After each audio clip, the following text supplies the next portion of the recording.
I'm pregnant. Victoria's voice rang through the living room, dripping with satisfaction as she caressed her still flat stomach. And as your father's widow, I've decided his fortune will go to my child. My true heir. The crystal tumbler in my hand felt suddenly heavy as I watched my stepmother's lips curl into a triumphant smile.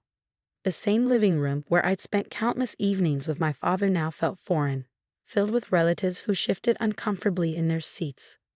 My name is Alexandra Morgan, and at 28, I was watching my stepmother of 3 years attempt to erase my father's legacy with a single announcement.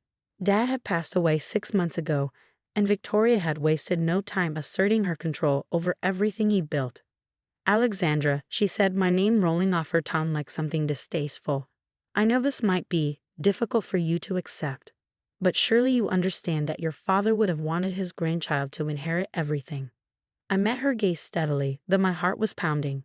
Victoria had always been good at this, twisting situations to her advantage while maintaining a veneer of reasonable concern. She perfected that act while dating my father, playing the role of caring stepmother-to-be. My father's wishes were quite clear in his will, I said carefully, setting down my glass. The company. The will can be changed, Victoria cut in smoothly. As his widow and the mother of his unborn child, I have certain rights. My lawyers have already begun the process. The room fell silent. I could feel my Aunt Eleanor's sympathetic gaze from across the room, could see my cousin Michael's hands tighten into fists, but no one spoke up. Victoria's influence over the family had grown steadily since my father's death, aided by her control of the purse strings. What Victoria didn't know, what I kept carefully hidden, was that my father had seen this coming. The night before his cancer took a turn for the worse, he called me to his study. I remember every detail, the smell of his favorite leather chair, the way the lamplight caught the silver in his hair, the intensity in his eyes as he handed me a small key. Alexandra, he'd said, his voice weak but urgent, there are things you need to know. Things about the company, about Victoria. The key opens a safety deposit box at First National. Whatever happens, don't let her know about it until the time is right. Now, watching Victoria hold court in my childhood home, I thought about that key safely tucked away in my apartment. I hadn't visited the safety deposit box yet. Something in my father's tone that night had told me to wait, to be patient. Of course, Victoria continued, settling back into my father's favorite armchair like a queen on her throne. I'll make sure you're taken care of, Alexandra. A modest monthly allowance should suffice. After all, we wouldn't want you to struggle. The condescension in her voice made my blood boil, but I kept my expression neutral. How thoughtful of you, Victoria. She smiled, clearly mistaking my calm for resignation. I'm glad you understand. It's what your father would have wanted, his grandchild continuing his legacy, not. She paused, her eyes sliding over my business suit with barely concealed disdain. Well, not someone who never quite fit into the business world. That last bar was calculated, designed to sting. Victoria had spent the last 3 years subtly undermining my position at Morgan Industries, the company my father had built from the ground up. She questioned my decisions in board meetings, spread rumors about my competence, and gradually pushed me out of key projects. But what she didn't know was that I'd been watching, learning, documenting everything. Every questionable decision, every manipulated financial report, every instance of her using company resources for personal gain. My father had taught me well, sometimes the best strategy was to let your opponent think they had the upper hand. Well, my Aunt Eleanor finally spoke up, her voice trembling slightly. This is certainly unexpected news. Victoria beamed, one hand still resting on her stomach. Isn't it wonderful? A new heir for the Morgan family. Fresh blood. I stood up, smoothing down my skirt. Congratulations, Victoria. If you'll excuse me, I have some work to attend to. Oh, don't worry about work, Victoria said sweetly. I'm making some changes to the company structure. You should take some time off, rest. All this stress can't be good for you. As I walked out of the house, I could feel her satisfied gaze on my back. She thought she'd won, thought she finally pushed me out of my father's legacy completely. Let her think that, I decided. Let her enjoy her moment of triumph. That evening, I sat in my apartment, turning the small key over in my hands. For 6 months, I'd honored my father's implicit request to wait. But now, Watching Victoria attempt to steal not just my inheritance, but my place in the company my father had built, I knew it was time. I called my own lawyer, Marcus Chen, not the family lawyer Victoria had wrapped around her finger. "Are you sure you want to do this now?" he asked when I explained the situation. "Yes," I replied, my voice firm. "Victoria's pregnancy changes things. We need to know what's in that safety deposit box." The next morning, Marcus met me at First National Bank. The safety deposit box was smaller than I expected, but when I opened it, I understood why my father had been so insistent about keeping it secret. Inside were documents, dozens of them. Financial records, emails, photographs, all meticulously organized and annotated in my father's careful handwriting. But what caught my eye was a letter on top, addressed to me in his familiar scrawl. "My dearest Alexandra," it began, "if you're reading this, then things have probably gone exactly as I feared they would. Victoria is not who she pretends to be, and I'm sorry I didn't see it sooner." I read the letter twice, my hands shaking slightly. Then I looked up at Marcus, who had been quietly reviewing the other documents. He paused, shuffling through the papers with growing excitement. "This is incredible. Your father built a case against her. Financial fraud, embezzlement, corporate espionage. It's all here."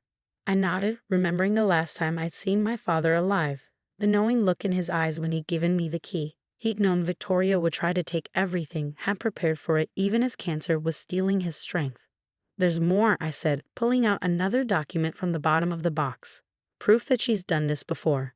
2 other wealthy men, both dead within years of marrying her. Both fortunes mysteriously transferred before their deaths." Marcus whistled softly. "Your father was thorough. But why didn't he expose her himself?" I thought about it, remembering how tired he'd been in those final months, how Victoria had barely left his side, monitoring every conversation, every visitor. He couldn't, I realized. She watched him too closely. This was his way of fighting back, giving me the weapons I'd need when the time came. Over the next few days, I maintained my routine, letting Victoria think she'd successfully pushed me aside. I went to work, kept my head down, and quietly began putting my father's plan into motion. Victoria, flushed with her apparent victory, grew bolder. She called a board meeting to announce her pregnancy and her plans to restructure the company leadership. I sat quietly in the back, watching her hold court at the head of the table, my father's seat. "As you all know," she said, practically glowing with satisfaction, "Morgan Industries is entering a new era. With my child on the way, we need to think about the future, about legacy." I caught several board members glancing my way uncomfortably. They'd known my father, had watched me grow up in this company, learning every aspect of the business from the ground up. "Of course," Victoria continued, "some changes will be necessary. Alexandra," she turned to me with false sympathy, "I think it's best if you take an extended leave. For your own good, really." I met her gaze calmly. "Whatever you think is best, Victoria." She smiled, clearly pleased by my apparent submission. But as she turned back to the board to continue outlining her plans, she didn't notice me checking my phone, confirming that everything was ready for tomorrow. That night, I could hardly sleep, thinking about what was to come. I reread my father's letter, drawing strength from his words. "You are stronger than she knows, Alexandra. Smarter. She sees what she wants to see, a threat to be eliminated. Show her what I've always seen, a daughter worthy of everything I built." The next morning dawned bright and clear. I dressed carefully, choosing my father's favorite suit of mine, a charcoal gray ensemble he'd said made me look every inch a Morgan. Victoria had scheduled another board meeting, planning to formally announce the changes to my position in the company. As I walked into the office, I caught whispers and sympathetic glances from employees who'd known me since I was a child. They'd watched me work my way up from summer internships to department head, earning every promotion through merit rather than nepotism. "Good morning, Alexandra," Victoria's assistant called out with forced cheerfulness.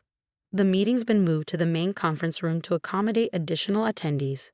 I nodded, knowing exactly why she'd chosen the larger venue. Victoria always did love an audience for her performances. When I entered the conference room, I found it packed. Not just board members, but department heads, legal teams, and even some major shareholders.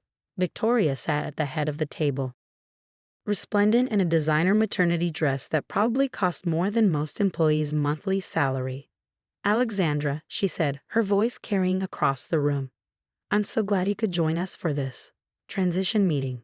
I took my seat quietly, noting how she positioned me near the door, symbolically and literally as far from power as possible. Marcus Chen slipped in behind me, taking an inconspicuous position against the wall. As you all know, Victoria began, standing to address the room. Morgan Industries is entering an exciting new chapter. With my child, Robert's child, on the way, we need to ensure the company's future is secure. She went on, outlining her plans for restructuring, carefully crafting each point to sound reasonable, necessary. I watched the faces around the room, some nodding in agreement, others carefully blank, a few showing flickers of discomfort. And finally, she said, turning to me with practiced sympathy, we need to discuss Alexandra's role. While we appreciate her efforts over the years, it's time for a change in leadership. Effective immediately. Actually, I cut in, my voice clear and steady. I think it's time we discussed your role, Victoria. The room fell silent. Victoria's smile froze, a hint of uncertainty crossing her face before she recovered. Alexandra, dear, she said smoothly, I know this is difficult, but… Marcus, I called out, would you please distribute the documents? My lawyer stepped forward, passing out thick folders to each person in the room. Victoria's eyes narrowed as she opened hers, then widened as she began to read. What is this? She demanded, her voice rising slightly. That, I said, standing up, is my father's real legacy. Not just his money or his company, but the truth about who you really are. I walked to the front of the room, taking out my own copy of the documents. Before his death, my father compiled quite an interesting file on you, Victoria. Would you like me to share the highlights? Her face had gone pale, but she tried to maintain control. This is ridiculous. These documents are clearly fabricated. Like the financial reports you've been falsifying? I asked, turning to page 3. Or perhaps like the offshore accounts you've been funneling company money into. The same pattern you used with your previous 2 husbands before they conveniently passed away. Gasps echoed around the room. Victoria's hand trembled as she flipped through the pages. This proves nothing, she snapped, but her voice had lost its usual confidence. Actually, Marcus spoke up, it proves quite a lot. Financial fraud, embezzlement, possible criminal conspiracy. Mr. Morgan was very thorough in his documentation. I turned to address the board members directly. My father knew what Victoria was doing. He spent his last months gathering evidence, protecting this company, his life's work, from someone who saw it as nothing more than another conquest. Victoria slammed her hand on the table. I'm carrying Robert's child. You can't. About that, I interrupted, pulling out one final document. We took the liberty of investigating the fertility clinic you claim to have used. Interesting that they have no record of you as a patient. The room erupted in murmurs. Victoria's face contorted with rage as her carefully constructed facade began to crumble. You little bitch, she hissed, quiet enough that only I could hear. You have no idea who you're dealing with. I leaned closer, keeping my voice equally low. No, Victoria, you had no idea who you were dealing with. You saw what you wanted to see. A naive daddy's girl you could easily push aside. That was your mistake. Turning back to the room, I raised my voice. I've already provided copies of these documents to the SEC, the FBI's Financial Crimes Unit, and the District Attorney's Office. Victoria isn't just losing her position here. She's facing serious criminal charges. The next hour was chaos. Security escorted Victoria from the building as she screamed threats and accusations. Board members huddled with legal teams, reviewing the evidence. Throughout it all, I maintained my composure, just as my father had taught me. Later that evening, as I sat in my father's old office, my office now, I found myself looking at his photo on the desk. The same knowing smile I remember from our last conversation seemed to shine back at me.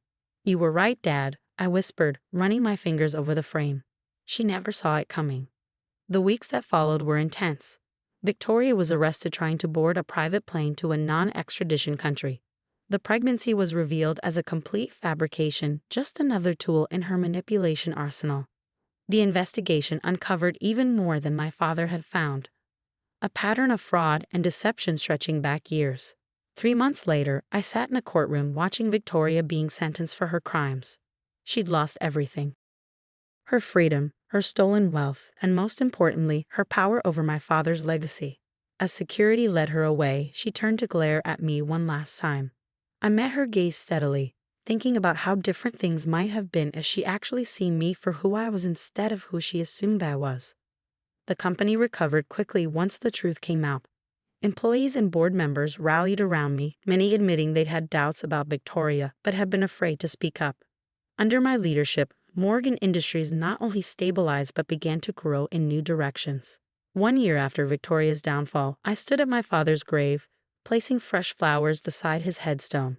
The morning was quiet, peaceful, so different from the chaos of the past year. "I wish you could see it, Dad," I said softly. "The company's stronger than ever.